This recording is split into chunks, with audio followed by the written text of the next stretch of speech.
Welcome back, everyone. We're diving deep into something pretty special today. New York City's Frick collection is finally reopening.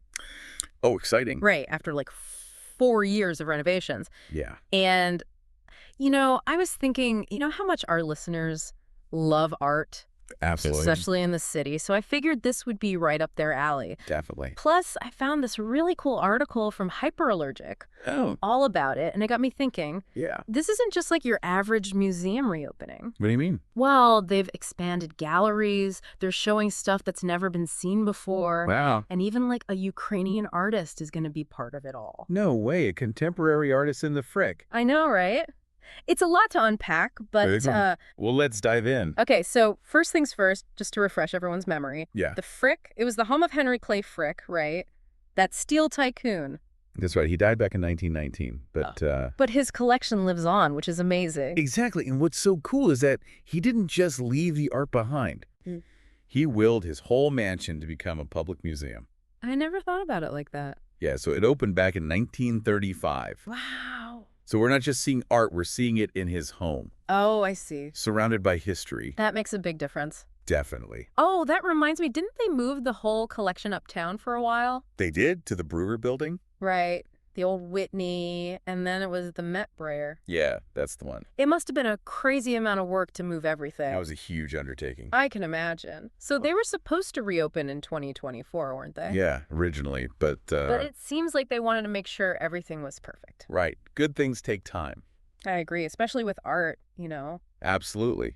You don't want to rush something like this. Especially something as important as the Frick collection. Exactly. So, okay, what exactly did they do during these 4 years of renovations? Well, the article mentions Seldorf Architects led the project, and it seems like they did a lot. One of the big things they focused on was accessibility.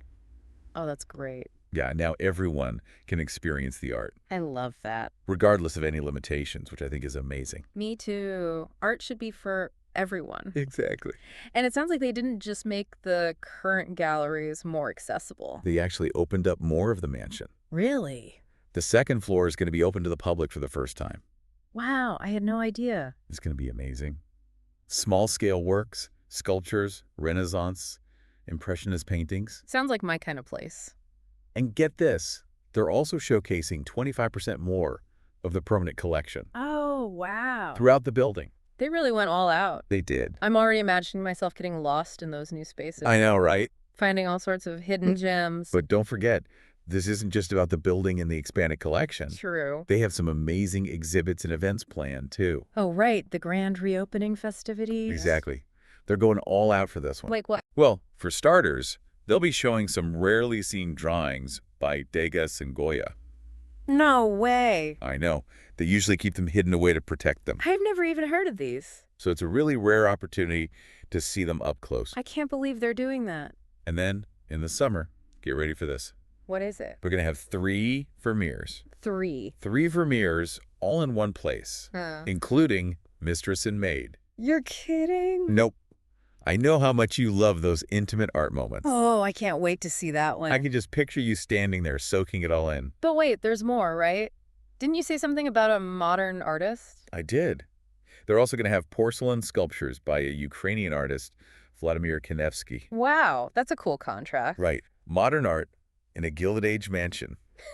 It's going to be so interesting to see how those two styles interact. I know. Imagine walking through these elegant rooms. Filled with all these historical masterpieces. And then, boom, you come face to face with a modern sculpture. I love that idea. It's like this dialogue between the past and the present. Exactly. It makes you see everything in a whole new light. And it's not just visual art either, right? Nope. They're also having a week-long music festival to celebrate. Oh, yeah, I read about that. It's going to be a mix of classical and contemporary music. They're really embracing art in all its forms. They are. But before we get carried away with all the festivities, Yeah. didn't we say the reopening was pushed back? It was. From 2024 to April? That's right. Did the article say anything about why?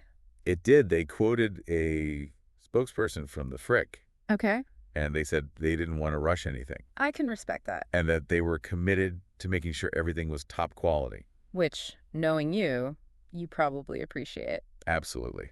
I always say, whether it's art or anything else, Take your time. do it right. I like that. I know. There's this cool photo in the article, too. Really? It's the mansion under construction back in 1914. Wow, what a find. It really puts things into perspective. It does. So we've talked about the history, the renovations, the expanded galleries. The exhibits, the modern art twist. What's next on our deep dive agenda? Well, we've got to talk about the masterpieces, right? Of course. Where should we start? How about those Vermeers? Ooh, good choice. I'm dying to hear more about them. All right, let's dive into the world of Vermeer. Perfect. Actually, you know what? Let's not wait. What do you mean? I'm too excited to talk about these masterpieces. Okay, let's do it. All right, then, let's go. All right, let's talk about those Vermeers. Okay, so, The Frick has 3 of them. right. Which is a pretty big deal when you think about it. It is, considering there are only, what, like 35 in the world? Yeah, something like that. They really hit the jackpot with these Dutch Golden Age paintings. They did. Each one is like this little window into Vermeer's world, I know what you mean. the way he used light, his compositions. In the everyday moments he captured. Exactly. They still resonate with us today. Oh, you mentioned Mistress and Maid earlier. I did. And knowing how much you love those intimate art moments. Oh, yeah. I bet you can't wait to see that one. Oh, absolutely. Mistress and Maid is all about subtlety and unspoken emotions. Interesting. Like, imagine you're standing in front of it. Okay. You're drawn into this scene. Okay. A wealthy woman is writing a letter, Mm-hmm. and then her maid interrupts her. Oh, I see. The way Vermeer captures the light on the fabrics, the expressions on their faces. It sounds so real. It is. You can practically feel the tension. Wow. It's like he froze this private moment in time. And we get to just peek right in. Exactly. That's incredible. I can totally see why it's considered a masterpiece. Oh, it definitely is. But what about the other 2 Vermeers at the Frick? Were they similar? They have some similarities, for sure. Like what? Vermeer's use of light, the domestic interiors, Okay. but each one has its own unique personality. Oh, interesting. Like Officer and Laughing Girl. Okay. It's a lot more lighthearted. It shows a soldier. He's totally relaxed. Mm-hmm. And he's with this young woman who's just laughing. She sounds like she's having a good time. She is. It's like you can hear her laughter even after all these centuries. Wow. Okay, what about the 3rd one? Ah, yes. The third Vermeer is called Girl Interrupted at Her Music. Oh, okay. And this one is like a puzzle.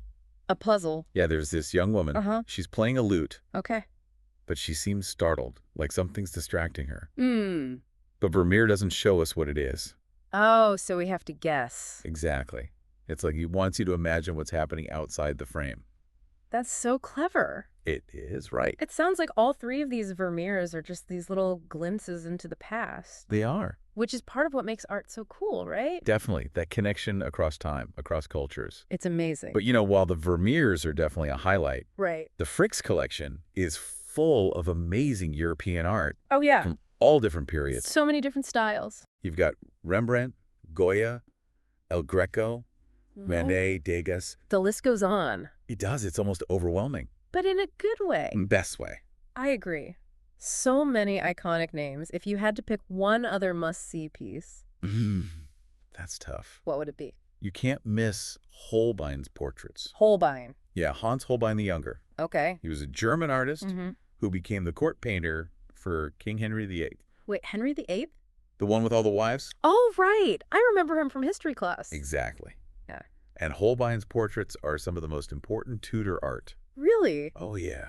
What makes them so special? The detail. The psychological insight. What do you mean? It's not just about capturing how they looked. Mm-hmm. You really feel like you're looking into their eyes, Like you're meeting them face to face. Exactly. You see their personalities, their worries, their ambitions. Oh, wow. That's pretty powerful. It is. Okay. You've definitely kicked my interest. Good. So we've got the Vermeers, the Holbeins, and all this other incredible art. It's a lot to take in. It is. But before we get too lost in the old masters, Yeah. let's go back to that contemporary artist you mentioned. Vladimir Kanevsky. Yes. Tell me more about him and his porcelain sculptures. Well, the cool thing is they'll be scattered throughout the mansion. Oh, like hidden treasures. Exactly. Like you're walking through these elegant rooms, Surrounded by all this Gilded Age opulence. and then bam, you find a modern sculpture. I love that. It's this unexpected burst of energy. And this dialogue between the past and present. You got it. It makes you re-examine everything you've seen. It does. Oh. It's going to be so cool. It's not just about showcasing contemporary art. Right. It's about creating these moments of artistic dialogue. These Yes. surprises that make you see things differently. That's exactly what they're going for. It elevates the whole museum experience, don't you think? Absolutely. And I think that's what's so exciting about this reopening. It's not just about preserving the past. It's about creating a space where old and new can coexist. And enrich each other. Exactly. Yeah. They're saying, hey, art is alive. It's not stuck in the past. It's constantly evolving. And by showcasing a Ukrainian artist, yeah. they're acknowledging the present moment, too. And the ongoing conversation between different cultures and traditions. You got it. It's subtle, but it's powerful. It adds another layer to the whole experience. For sure. But, while we've been talking about all this visual art, Yeah. we can't forget about that music festival. Oh, right. The one that's kicking off the reopening. Yeah, it's such a unique way to celebrate. It is, mixing classical and contemporary music. In this Gilded Age mansion. It's a great idea. It's going to be amazing to hear those modern compositions Right. echoing through those grand spaces. It's like a sonic tapestry. Connecting the Frick's history with its future. I love that way of putting it. It's like a sonic representation of all these artistic conversations. It is. And you know what else is great? I bet it'll attract a whole new audience.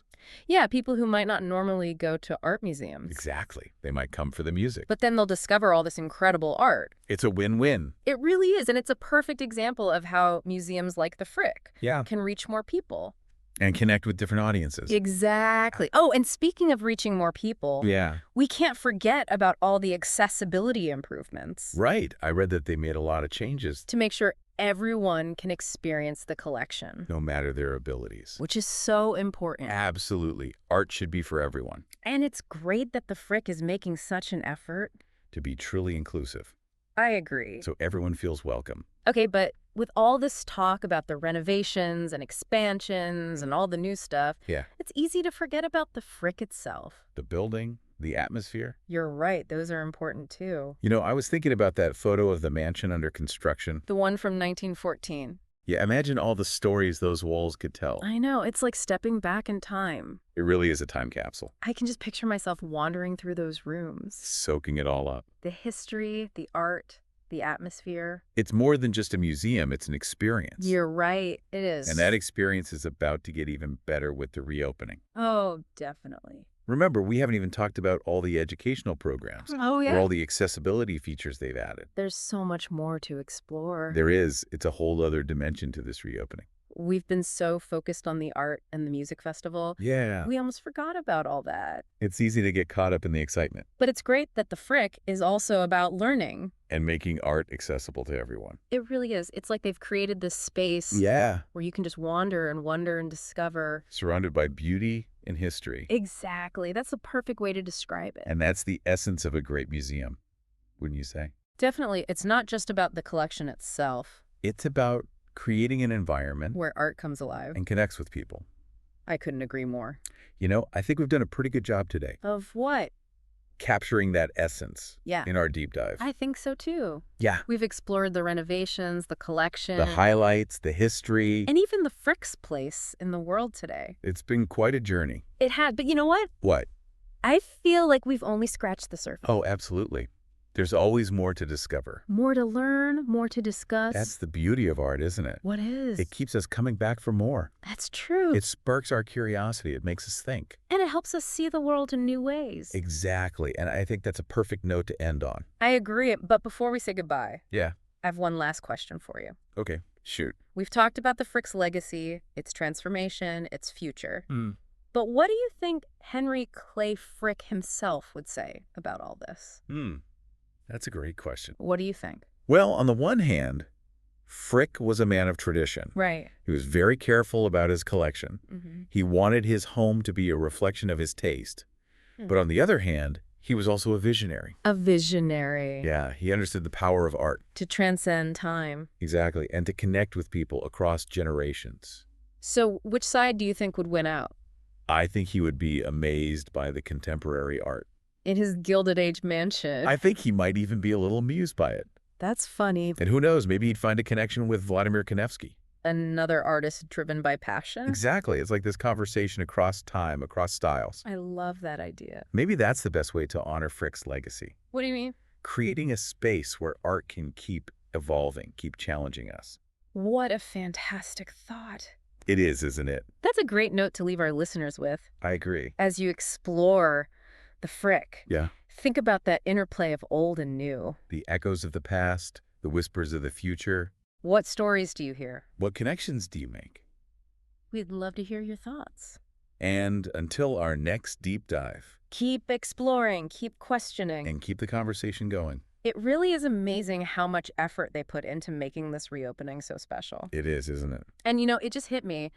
We were talking about inclusivity and accessibility earlier, We were. but we didn't really dive into how they actually improved the Frick to make it more welcoming. Oh, good point. It's one thing to say art is for everyone, Right? but it's another to actually do something about it. Exactly. So tell me, Yeah, okay. what have they actually done to make the museum more accessible? Well, they've made sure all parts of the museum are wheelchair accessible, Even those new second-floor galleries. especially those. That's fantastic. They've got ramps, lifts, wider doorways. Make it easier to get around. Exactly. They've really removed those physical barriers. I love that. It's so important for people to be able to enjoy art. Absolutely, no matter their abilities. And it sounds like they didn't stop there. Nope. They've also got things like audio guides with descriptive text. For people who are blind or have low vision, That's right. And assistive listening devices. for people who are hard of hearing. Exactly.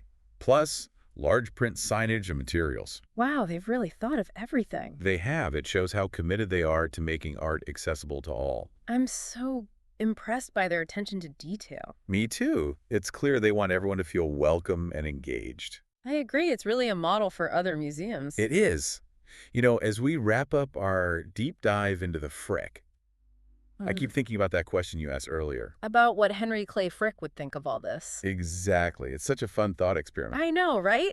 Imagine him walking through those galleries. Maybe raising an eyebrow at a modern sculpture or two. But ultimately, I think he'd appreciate how his collection has evolved. I agree. I think he'd be delighted to see his legacy carried forward in such a vibrant and inclusive way. I think so, too. Who knows? Maybe he'd even be tapping his foot at that music festival. Maybe. But on a more serious note, Yeah. I think this reopening is a powerful reminder of the enduring power of art. I agree. It can transcend time and place. Spark conversations across generations. And connect us to something bigger than ourselves. Exactly. And that's something worth celebrating. Absolutely. It's a reminder that art is for everyone. It's a source of inspiration, a window into different perspectives. A reflection of the human experience. It is. And as you encounter art in your own life, Whether it's at the Frick or just a local gallery. keep exploring, keep questioning, keep the conversation going. I love that. Keep the conversation going. Well, I think it's time to wrap up our deep dive into the Frick Collection's grand reopening. It has been quite a journey. It has, through art, history, and culture. And remember, this is just the beginning. There's a whole world of art out there waiting to be discovered. So true. So until our next deep dive, Keep diving deep. and keep those curious minds engaged.